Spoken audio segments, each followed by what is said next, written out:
All right, let's talk about one of the most incredible structures in the entire known universe, and that's you. In this tour, we're going to reimagine your body as this massive, living, breathing city. So, just start with this question in your head. What if your body wasn't just, skin and bones? What if it was a sprawling metropolis, absolutely teeming with trillions of tiny citizens all working together 24/7? And when I say trillions, I really mean it. 37.2 trillion. That's the rough population of your personal city. And every single one of those is a cell, a citizen, that needs the same basics we do to survive and do its job. Food, oxygen, and a way to take out the trash. So, how in the world do you even begin to understand a city this complex? Well, you turn to its official operating manual, physiology. That's the science that breaks down how all the different departments, the organs, and all their systems work together to keep the whole city humming. Okay, first stop. Let's visit one of the most important departments. Because let's face it, no city can function without a way to move goods around. Meet the ultimate delivery network, your circulatory system. What's so cool here is how clear its mission is. This network has three main jobs: deliver fresh oxygen, drop off crucial nutrients from the food you eat, and then haul away all the waste like carbon dioxide. Just think about that for a second. Every single one of those 37 trillion citizens depends on this service, every moment of every day. And here's the infrastructure that makes it all happen. Your heart, that's the central pump station, just tirelessly working away. The blood vessels, they're the city's vast network of highways, main roads, and even tiny little back alleys. And the blood itself, well, those are the millions and millions of delivery trucks, all carrying their precious cargo. Now let's zoom right into that central pump station. It's a really sophisticated four-chambered hub. The right side basically handles all the returns. Used, deoxygenated blood comes into the right atrium, and then the right ventricle sends it off to get restocked. The left side, that's for fresh deliveries. Oxygen-rich blood comes into the left atrium, and then the super powerful left ventricle ships it out to every last corner of the city. So where do those deliveries actually get restocked with that critical oxygen? Well, that brings us to our second major department, the city's power plant and exhaust system all rolled into one. The respiratory system. Its job is beautifully simple but absolutely vital. It brings in the oxygen that powers the entire city, and it gets rid of the main exhaust fume, which is carbon dioxide. It's just this perfect, continuous exchange that you do thousands of times a day without ever having to think about it. So where does this critical exchange actually go down? It happens in millions of tiny little air sacs in your lungs, called the alveoli. The best way to think of these is as the city's bustling cargo docks. This is where the delivery trucks, your red blood cells, line up to dump their carbon dioxide waste and load up on fresh oxygen. And this is all the infrastructure that gets the air to those docks. Your nose, it's like the main filtration and heating plant. The trachea is the big air tunnel, which then splits into the bronchi, leading to the different districts. And finally, you get to the alveoli, the docks themselves, where the real magic happens.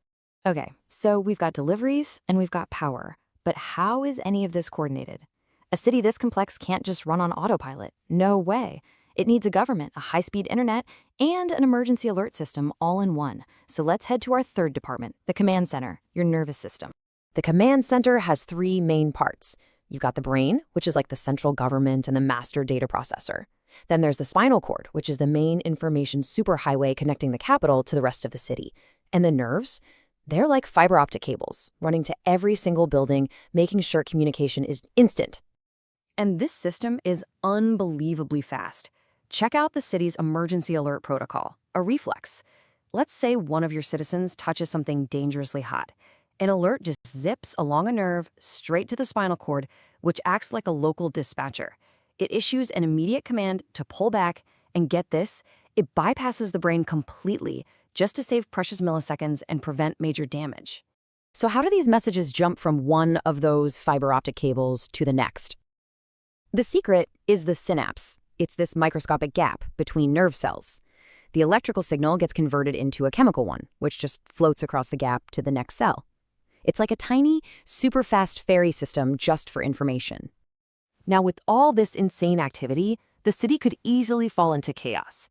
That's why it has this dedicated behind-the-scenes department for maintenance and regulation. It's working constantly to keep things in perfect balance. This is called homeostasis. And keeping this balance, well, it's not just about comfort. It's literally the definition of being healthy. The maintenance cruise checklist is huge, but here are some of its absolute top priorities. Keeping the city's temperature stable, making sure the energy supply, that's blood glucose, is nice and consistent, and ensuring you've got proper water levels. When any of these get out of whack, that's when we start to feel sick. And a lot of the time, it works through a process called negative feedback. Just think of it like a smart thermostat for the city. If the temperature gets too high, the system detects the problem and kicks on the cooling system, in this case, sweating. And then, once the temperature gets back to normal, the system just shuts itself off. It's simple, it's elegant, and it's incredibly effective. Okay, so we've seen the delivery network, the air exchange, the command center, and the maintenance crew. But here's the thing. None of them work alone. Now let's put it all together and see how they collaborate in one truly grand performance. Think about your day. It all starts with something as simple as a meal.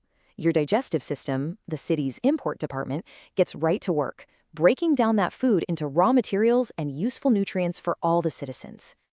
At the very same time, with every single breath you take, the respiratory system is bringing in that other essential ingredient, a constant, fresh supply of oxygen.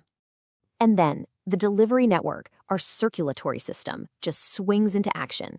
Its little delivery trucks pick up the nutrients from digestion and the oxygen from the lungs, loading them all up for a trip across the entire city. And where do all these deliveries go? To every house, every factory, every office in the city. The cells use these materials to create energy, which is what actually fuels the entire operation. This whole massive, coordinated effort has one ultimate goal: to power every single one of those 37.2 trillion citizens. When you really think about it, you are the mayor, the infrastructure, and the entire population of this incredible self-sustaining city. So now that you've had this little tour, what part of your body's amazing design really just blows you away the most?